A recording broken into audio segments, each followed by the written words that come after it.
Hi, everyone, and welcome to today's episode. Today we have a very special guest. I have Dr. Justin Lehmiller, a research fellow at the Kinsey Institute and author of the book, Tell Me What You Want.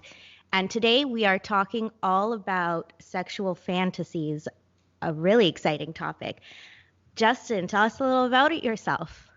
Sure. So I am a social psychologist by training. I study the science of sex and relationships.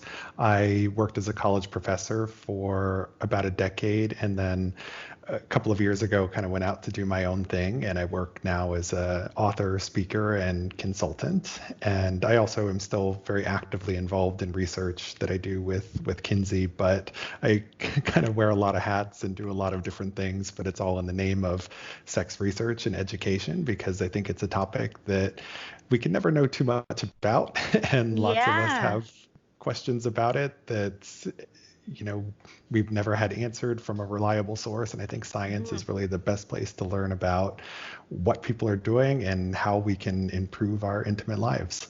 Yeah. So what pulled you to research sexual fantasies? So sexual fantasies are a topic that has been of interest to me for a really long time. My Mm-hmm. interest kind of started when I was teaching college level human sexuality courses, and my Mm-hmm. favorite my favorite day of the semester was always when we talked about fantasies and I would Mm-hmm. have I would have students submit their fantasies anonymously.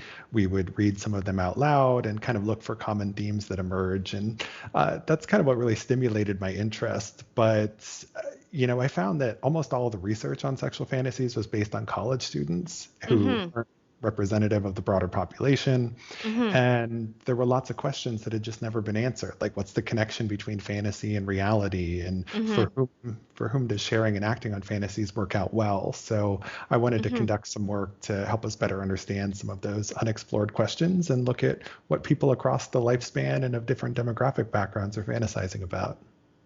That's really cool. And I love that you did that in your human sexuality class. Anything that really stands out, any fantasies that really stood out for you that were anonymously submitted?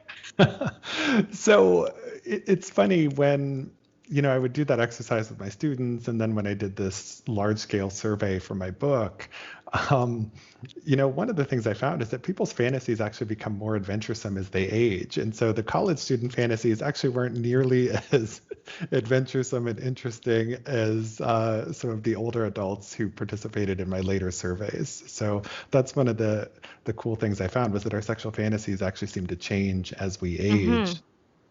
I love hearing that because I think for clients I've worked with and just a lot of people that I've talked to, they feel like as we age, we actually become almost like sexually smaller and more confined. But I love that the research actually shows that it's the opposite, that our sexual repertoire and our fantasy repertoire grows. So what are the things that you found that people do fantasize about, and what is the role of sexual fantasy in our relationships and for ourselves? So for Tell Me What You Want, I surveyed over 4,000 Americans from all 50 states. They ranged in age from 18 to 87. And one of the things I looked at was people's favorite fantasy of all time. And people wrote this out in narrative form. They could say as much Hmm. or as little as they wanted. And I analyzed their favorite fantasies and found that there were really 7 primary themes that Hmm. emerged. So the main things, the most popular fantasies were first multi-partner sex, so Hmm. anything involving more than 2 people. Hmm. Uh, BDSM fantasies, so anything involving power play or mixing pleasure and pain. Hmm. Next were the novelty and adventure fantasies. These were a lot of thrill-seeking behaviors where people are just kind of mixing it up, trying something new, and maybe adding an exciting element to it. Hmm. Then there were the sexual taboos, where people are doing something that is socially or culturally forbidden. Hmm. The passion and romance fantasies, where people are kind of meeting deeper emotional needs through Hmm. sex. And then lastly, the non monogamy fantasies, where people are not necessarily picturing group sex, but just the ability to have more than one sexual partner. Hmm. and also the gender bending and homoeroticism fantasies, where people are kind of pushing the boundaries of their gender role or sexual identity in some way. So those are really the most common themes. And I found that for most people, about 80%, they said their favorite fantasy is something they want to incorporate into their sex lives. But only 1 in 5 people had ever actually done that. So there's a pretty big gap between fantasy and reality, and the people who had shared and acted on their fantasies reported the most satisfying sex lives, the happiest relationships, and the fewest sexual problems. Wow, so that's fascinating because incorporating your fantasy really does enrich your sex life, but so few people do it. What do you think is the impasse for people to incorporate fantasy into their sex lives, into their, sexual repertoire? So I'd say there's 2 things I'd say to that. One is that acting on fantasies doesn't always turn out well. On average, it does, and sometimes fantasy doesn't live up to reality. And sometimes, there are lots of reasons for that, where, human beings are not very good at predicting their future emotional states. And so, you might have this fantasy that sounds great in your mind, but then you act it out. Maybe it's like, say, a threesome fantasy, and you do it with your partner, and then you realize, oh, I feel jealous, or, so sometimes we don't always know how a fantasy is going to turn out, but for most people, it works out well. And the biggest factor that really seems to hold people back is that there's a lot of shame about their fantasies. So they don't feel like they're normal, they're afraid of being judged, and so they don't share that information with their partner. There's also a bit of fear and uncertainty, like, how would I even go about this? Because most people have a pretty narrow view of what sex is and how it works. And, trying something new and different can be a little intimidating when you don't have a blueprint or script for how it should go. Yeah, definitely. How do you think people can address some of that shame? Because that's really something that I've seen a lot in my work, is a lot of shame around fantasy and around what people desire and what they gravitate towards. And that's one of the key things I try to do in the book, is to help people understand that in all likelihood, your fantasies are probably pretty normal. You're a lot more normal than you think you are. So what I find is that there's a lot of commonality in people's sexual fantasies, and people tend to underestimate how common their fantasies actually are. And the rarer people think their fantasy is, the more shame and guilt and embarrassment they feel, the less likely they are to share it. So I think the starting point is really self-acceptance and understanding that you're normal. And once you get to that point, it becomes a lot easier to incorporate these into your sex life and relationship. Yeah, that's great. What do you think how do people start that journey, essentially, like, of realizing that their fantasies are normal when they've held so much shame around them? Like, what is a good resource? What is a good way to really, like, normalize that for yourself and say, like, this thing that I've carried that I thought was, like, so deep and shameful and abnormal, actually, like, 30% of the population has the same fantasy. Yeah, and so this is where I think science is really helpful, because we can have those concrete numbers and statistics. And this is something I lay out in the book, is, what percentage of people have ever had a group sex fantasy or a BDSM fantasy. And what we see is that the vast majority of people have, and that's true across gender and sexual orientation and age. And so I think when you can start to see that other people who are like you and other people who are different from you, they're all fantasizing about the same things, I think that that can really help to reduce and relieve a lot of the shame that exists. What about, where do our sexual fantasies come from? Because I think that's like the where and why do I hold this fantasy is a big part of it for people, that is connected sometimes to their shame and sometimes to just like this block of knowing your full sexual self, is they really want to go to the why. Why do I have this? And sexual fantasies are super complex. So I take what I call a biopsychosocial perspective, where, on the one hand, there are biological and evolutionary factors that might contribute to our sexual fantasies. So maybe we evolved to be turned on by certain scenarios. There are also psychological factors that play a role, such as your personality, your Mm-hmm. sexual history and learning experiences.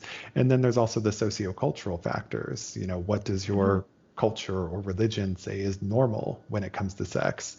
And what should you do? And so all of these things come together to shape what it is that we fantasize about and what turns us on. So our fantasies say a lot about us as individuals, but also about our broader culture and Mm-hmm. society and where we come from. And I should also mention that, sometimes our fantasies don't really have any meaning other than that we just like to fantasize a lot. So one of the things I find is that people who have very active imaginations, people who Mm-hmm. are, spending a lot of time in their heads, they fantasize more about almost everything. And their fantasies, are simply a product of that very active imagination. So Mm-hmm. sometimes there isn't always a much deeper meaning beyond that. I think that that is probably very relieving for a lot of people to hear that there isn't this deep, dark meaning and there it doesn't say a whole lot about like your psyche or your mental state that you fantasize. You might just have like a pretty active imagination and some of it is just contextual and based on your previous experiences, but it's not like this deep, dark thing inside of you. Now, certainly there is some room for our fantasies to say something really deep and profound about us. For example, I do find that there are some linkages between previous sexual trauma and the hmm types of things that people fantasize about. But, most of those associations are small. And I think it's important for people to realize that different people can arrive at the same fantasy for very different reasons. And so, hmm when we're trying to interpret them and understand what they mean, there can be very different explanations for different people. And like we said, sometimes it doesn't mean anything other than that you hmm just like to fantasize a lot. hmm Do you think there is value to kind of doing that exploration into where does this fantasy come from? I think it depends. So for hmm some people, having that level of self-understanding is helpful to them and they can feel better about themselves and accept themselves. But for other people, it might be troubling. So, hmm I think it kind of very much depends on the individual and how hmm in need they are of an explanation. But I don't think you need to necessarily understand the deeper meaning behind your sexual fantasies to accept them, to enjoy them, to incorporate hmm them into your sex life. hmm So let's talk a little bit about that, about incorporating them into your sex life. Like what somebody who's, held their fantasy, so maybe now they've read your book, they've gone to your website, your research, and they go like, wow, I am normal. This is something other people have. Like, so it gives them that relief. It helps them, minimize the shame. It helps them feel like they're just like everybody. But now they need to talk to their partner about it. And so here's where I think the starting point is you have to normalize conversations about sex. So hmm before you can get into the really deep fantasies that you've never shared, you just have to be comfortable talking about sex in general. hmm So, hmm find some non-threatening conversation starters to just kind of get comfortable talking about sex. And hmm once you're at that point, then you can start sharing fantasies, but go very slowly, and start hmm with the more vanilla types of fantasies because hmm when we start telling our partners what turns us on or that we want to try something new, it's easy for people to feel threatened or insecure by hmm that. And it might seem like too much too soon if you kind of like hmm jump into your most adventuresome fantasy of all time. So go hmm slow, use that as an opportunity to build up trust and intimacy, and then you can get into the more adventuresome stuff later on. But I think it's also really important when you're sharing fantasies to validate your partner in the process, because, hmm like I said, sometimes people will feel insecure about this. hmm So make it clear how attractive you think your partner is, how much you enjoy the sex you're having, and here are some ideas for things that we might try that we're both going to enjoy, right? So make it clear the hmm role that they play and how this isn't hmm just for you, and it can be this shared experience that can bring you closer if it's something that you actually want to act on. hmm So I think that a lot of people, their hesitation is if I share my fantasy with my partner, or my partner shares their fantasy with me, it's like a quote unquote call to action. Hmm. And, I've talked a lot with couples about like there are some fantasies that just stay in the realm of fantasy and we can talk about them and that can be almost like a little foreplay, but it doesn't mean that it's a call to action that all of a sudden you have to like narrate it and act it out. How should couples kind of decipher and talk about the fantasies that should stay as fantasy versus the calls to action? Hmm. And I think that's where it's valuable when you're communicating about fantasies to, make it clear as to whether you're just sharing this as a form of dirty talk, like this is just Hmm. we're sharing erotic stories with one another, versus this is something you actually want to act on. So kind of, make those those expectations clear from the outset. And for a lot of people, simply sharing their fantasies as a form of dirty talk is enough for them, Hmm. and they find that exciting and stimulating. But if you want to go the extra step and act on your fantasies, that's where, you need to take it very slowly, Hmm. and don't jump into something right away. You need to have the trust and intimacy and communication and recognize that, you know, you might not, you or your partner or both of you might not be experienced with this. And Hmm. there's a learning curve with a lot of fantasies. And so going slow, having communication beforehand, communicating a lot during the act. I think safe words are great whenever you're acting on any type of fantasy, just so that Hmm. there's an exit strategy in case somebody Hmm. gets uncomfortable or things go awry.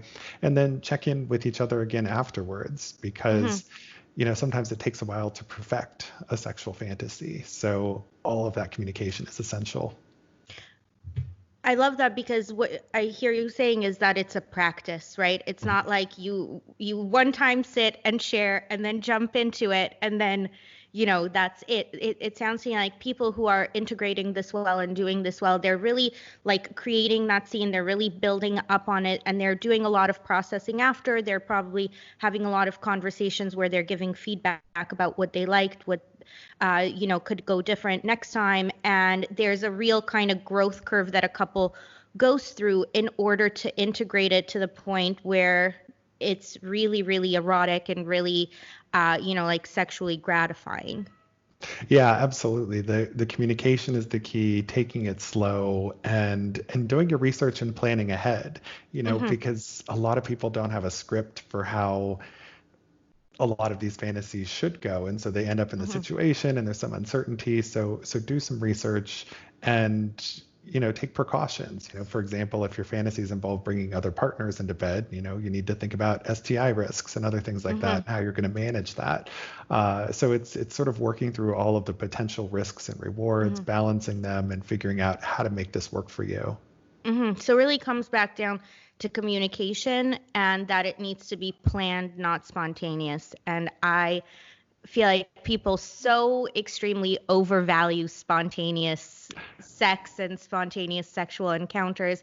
And how do people for whom like that spontaneity is a part of the fantasy, like how do they overcome that? And how can we really like shake them and sell them on the fact that this needs to be communicated through and planned? Hmm. Yeah, so I think planned sex is definitely underrated. And it's kind of funny when you think about how we approach our lives in general. Like we plan most of the fun things that we want to do. We, Everything. we plan our vacations, we plan parties, we plan to go to amusement parks.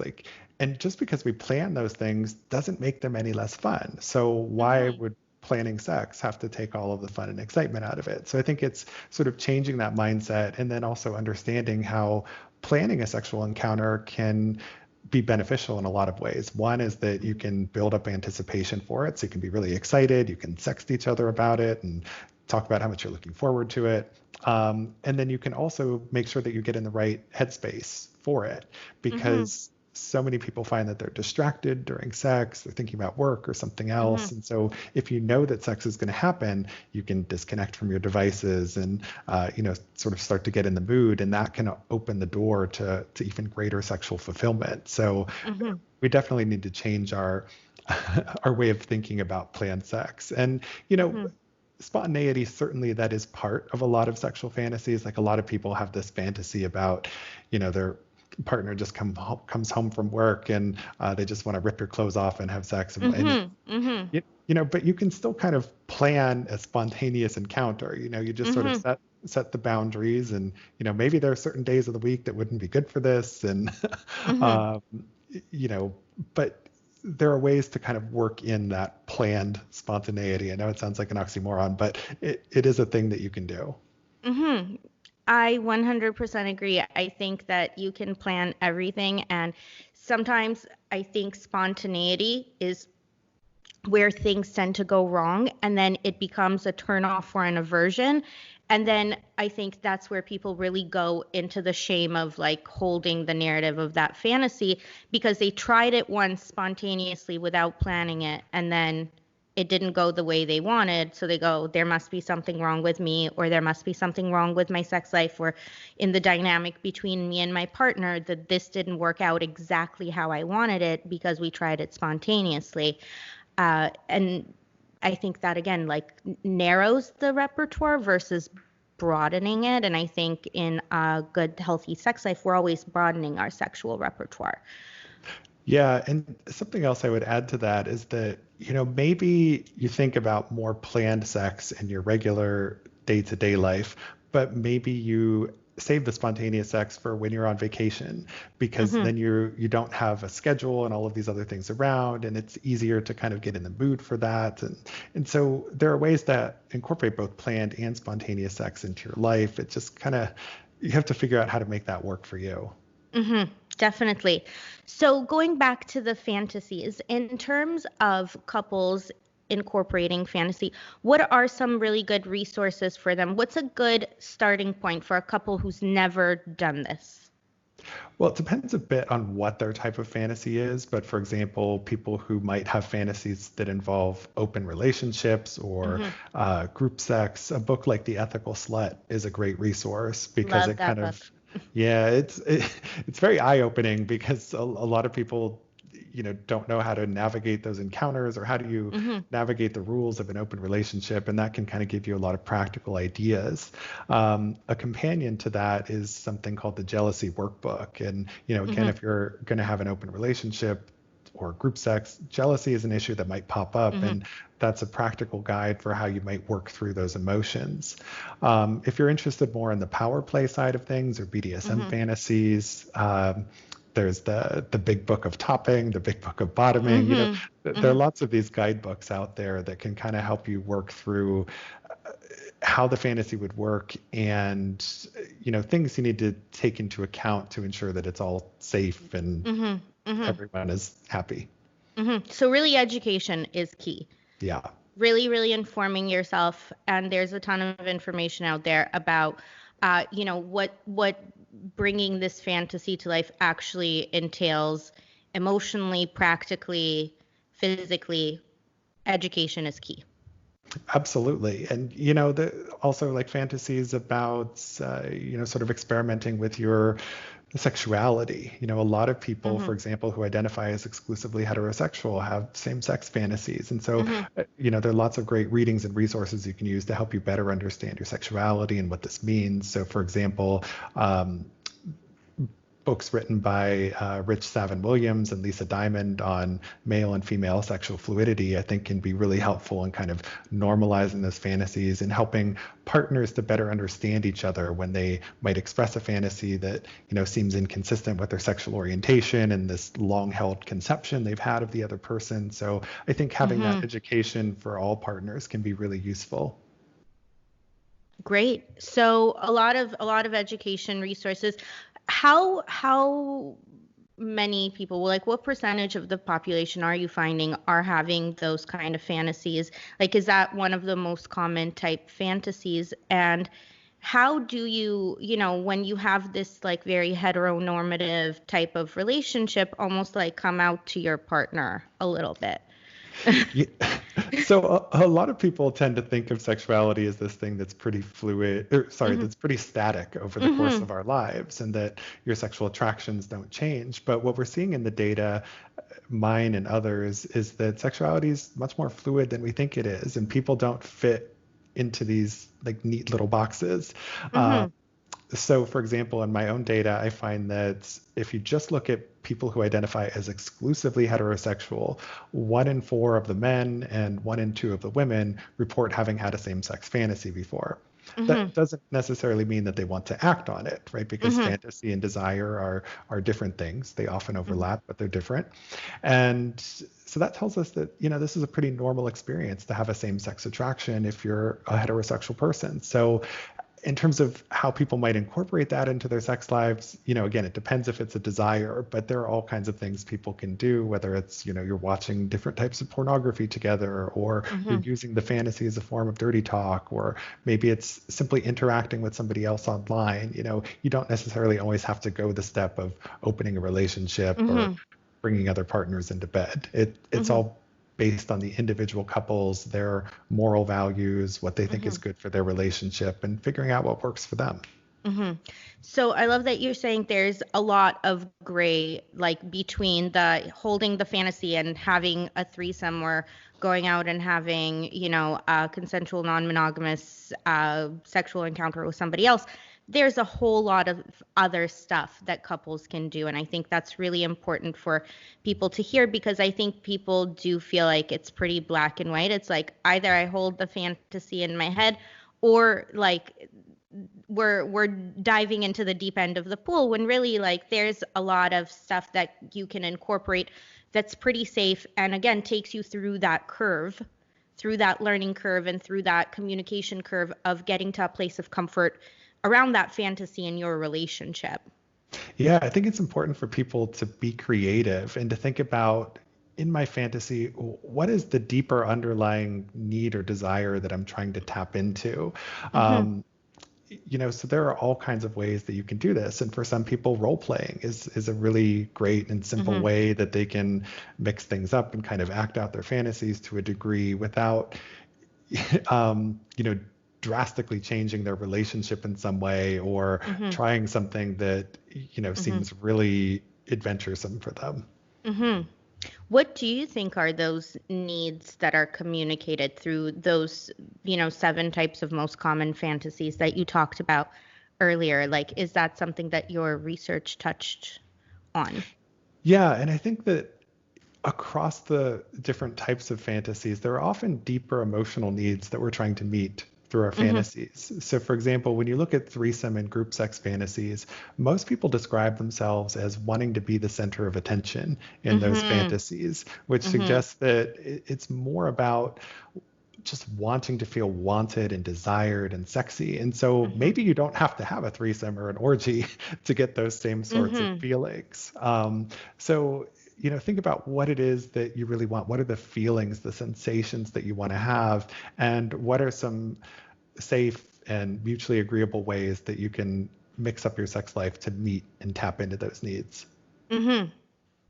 Great. I think that's really, really important to know that there are needs that come into our fantasies and exploring those individually and maybe ultimately exploring those as a couple is really, really important and can have a lot of relationship payoff essentially because that need doesn't have to be met in that specific way of your fantasy. There are other ways. And I think this is where not jumping into the deep end of the pool can come in, where you can be creative. And I love the use of creativity and sexuality. And I feel like a lot of couples like almost need permission to do that because they have such um, clearly defined ideas and narratives about what sex should be and what sex should look like. But creativity is what enriches our sex lives.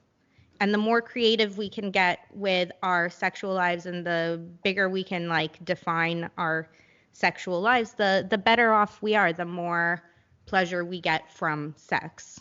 Absolutely. And I think human beings are endlessly inventive and flexible when it comes to how we meet our sexual needs.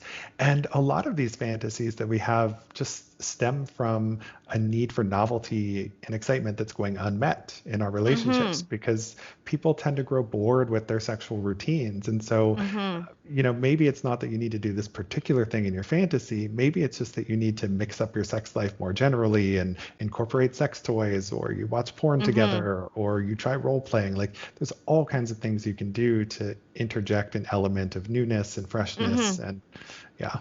Yeah, newness is my favorite love language. Yes. I really think it's one that gets lost or gets no attention, but I think it's so important and it really makes people feel so connected and brings that element of excitement into the relationship, which I think is such powerful relationship fuel that translates across the board, not only to their sex life. Justin, your biggest, best tip for people who want to start out on this journey of incorporating sexual fantasy and talking about their sexual fantasies? Oh, that's hard. When I get asked to reduce it to just one thing, I because know, sorry. I have so many things that I want to say. Um, so, yeah, I'm having a hard time getting it to one. So, you know, first start with the self-acceptance. Get good with Mhm. you because you can't Mhm. start on this journey if you're carrying all of this emotional baggage and shame Mhm. with you. Mhm. Uh, the other is communicate, express yourself, tell your partner what it is that you want, but also listen to your partner when they tell you what it Mhm. is that they want and try really hard not to judge one another and be Mhm. accepting. And then don't be afraid to mix it up and try new things because the people who are exploring and experimenting the most in their sex lives are the happiest in their Mhm. relationships and they're the ones who are keeping passion alive. Mhm. That's awesome. And I think I'm going to add to that. The thing that I learned today is education is key here. Yeah. You really, really, really have to get yourself educated. With that, where can they find your book? Because I think that is going to be an amazing resource for couples in terms of getting the education and in terms of helping move through shame and normalizing the stuff that they are feeling. So tell me what you want.